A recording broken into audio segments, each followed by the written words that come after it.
আজকে তোমাদের সন্ধ্যার আড্ডায় নিয়ে যাব। তো আমি কোথায় সন্ধ্যাবেলা আড্ডা দিতে যাই সেটাই আজকে তোমাদের দেখাবো। হ্যাঁ, ঠিকই দেখছো, আমি না আমার বাড়ির সামনে কিছু দূরেই গঙ্গার ঘাট আছে, 5 থেকে 7 মিনিট হয়তো লাগে হেঁটে গেলে।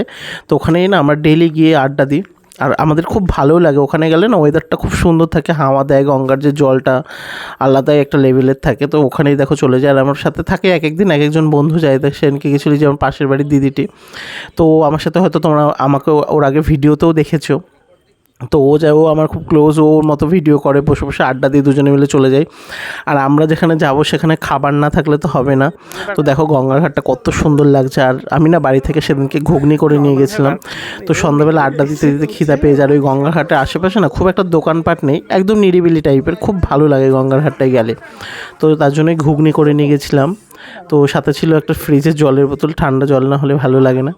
তো এই দেখো ঘুগনি এবার ঢালবো। আর আমি বাড়ি থেকে টকটক করে তেঁতুল দিয়ে ঘুগনি করে নিয়ে গেছিলাম, খেতে কিন্তু দারুণ হয়েছিল।